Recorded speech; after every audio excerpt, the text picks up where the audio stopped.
I'm going to be mixing these two solutions over there. Maybe just hold them out for a second so you can see them. They're just clear and colorless.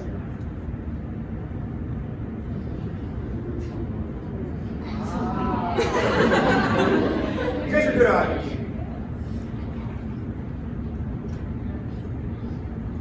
And you'll see this is low, and I'll talk about it.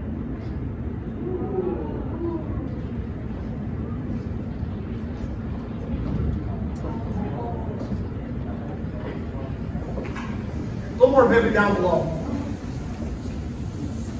You can see it. Basically blowing fish tank down here.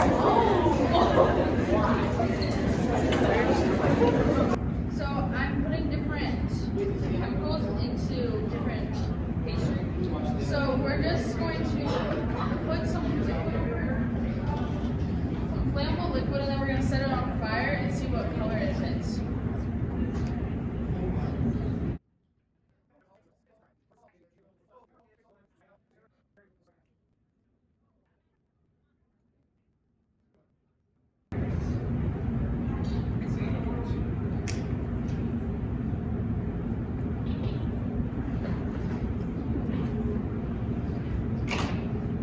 So they all should be coming different colors because of the amount of energy levels in them. So just takes a second. These are also different chemicals are in fireworks. So when you see different colored fireworks, it's pretty much this reaction is going on in a larger form. Ooh. Yeah.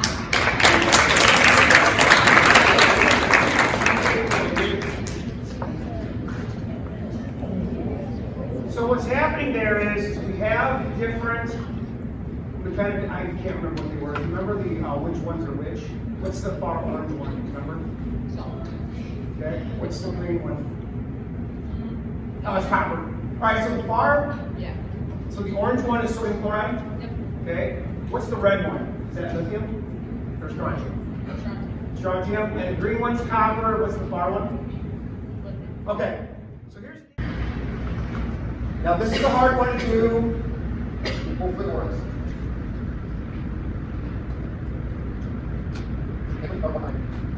There we go. What?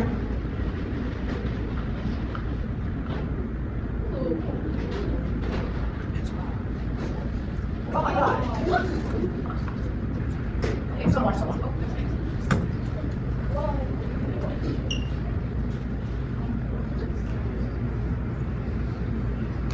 Okay, so basically what's happening is an oscillation reaction. So reactants and products are constantly like moving in a cycle. And it's an equilibrium reaction, so it basically goes back and forth, back and forth. And it will eventually stop because one of their reactants will. Oxygen doesn't flow, needs to flow because they're lighter than air. So yeah, that's what people like. But what I'm saying is Yeah, so oxygen, the oxygen that we breathe has actually got nitrogen mixed in it. Nitrogen weighs 28 grams per mole, oxygen weighs 32. If you average them together in our environment, it's going to be around 29. But the hydrogen to helium is 1 and 4. That's why they're lighter than air.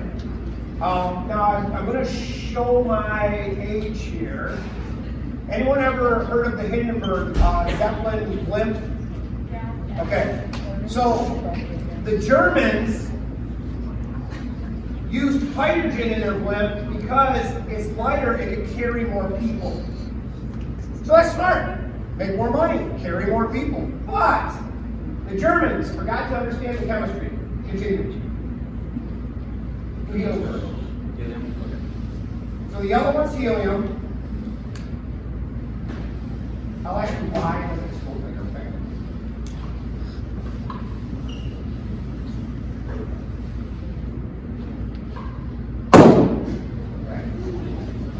Now, helium does not burn, and we'll talk about why later. Okay, and even put the candle out because of its chemical properties. All right, do that one. Right.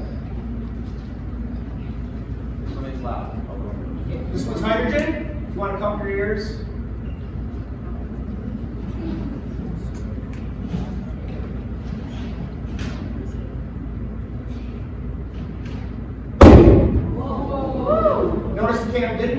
we blew it out. One more. A little bigger one here. Ready?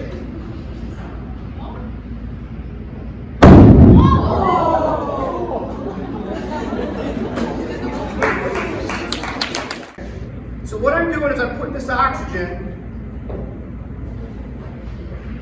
into the liquid nitrogen. And because of gas properties,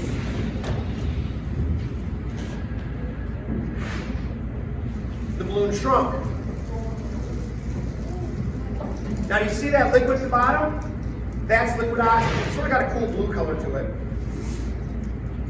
So because this is cold enough, it condensed the oxygen.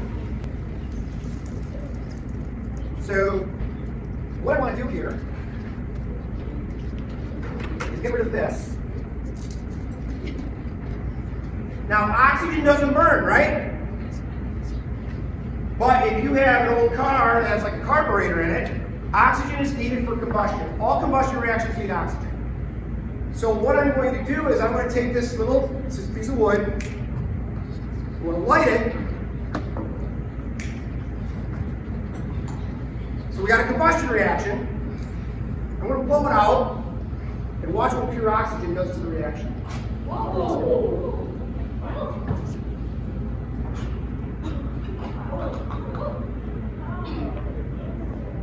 So what happens there is we have very concentrated oxygen that sped up the reaction.